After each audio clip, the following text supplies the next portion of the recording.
teacher turnover is a real major challenge, as we all know. And we're seeing about 40% in some markets.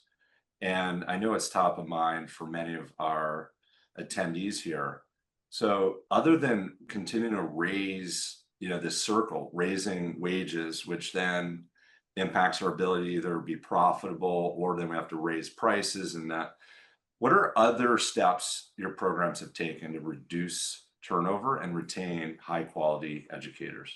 So one of the things that we've reinstituted and something we kind of stopped with COVID was we started bringing back our professional development days where we close for 2 or 3 days at a time. Sometimes we bring in high quality trainers and we go over all different kinds of things to really make sure that the teachers are seeing that we're really trying to influence them and put money back into them so that their jobs in the classrooms are a little bit easier so that they have the tools and resources for being able to take care of the children, make sure they're educated, and make sure they're safe. That's great. And look, I think professional development, on one hand, we could say it's a no brainer. Of course, let's invest in our staff. I mean, it's great for them, it's great for the care we can provide, the education we can provide. But it does seem like some centers are kind of stuck. I don't have the time, or I don't know if I can afford it. So, to folks kind of in that spot, what advice would you give to those who want to do more professional development but feel stuck for either cost, time, or other reasons? Start small.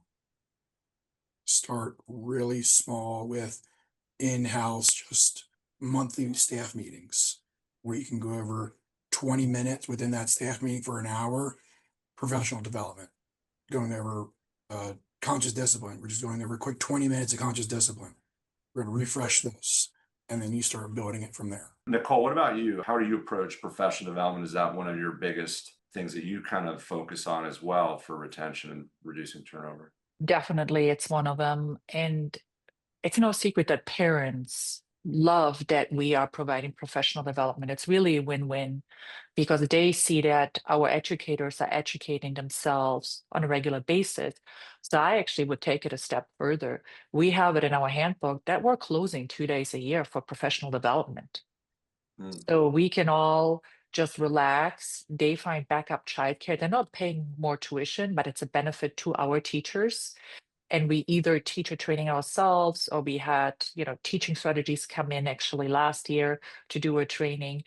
And it's team bonding and the children and the parents benefit from it as well. I think we've really cleared up how professional development is certainly one of the biggest levers here to reduce turnover. Before we move to another topic, is there anything else that either of you have used that has really been a huge way to reduce turnover? For us, what has gone a long way, it's a referral program for existing teachers to refer new teachers to our program. So we give them a small bonus.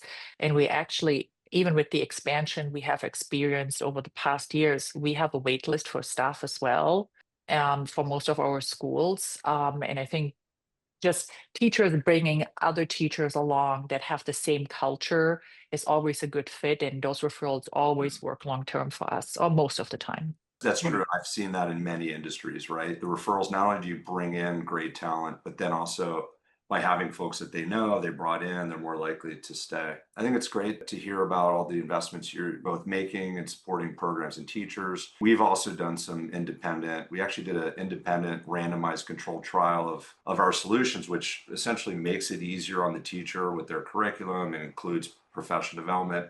And we saw programs reduce turnover by 54% using our ecosystem. And so this kind of support and investment in the teachers is actually one of the biggest ways to reduce that turnover.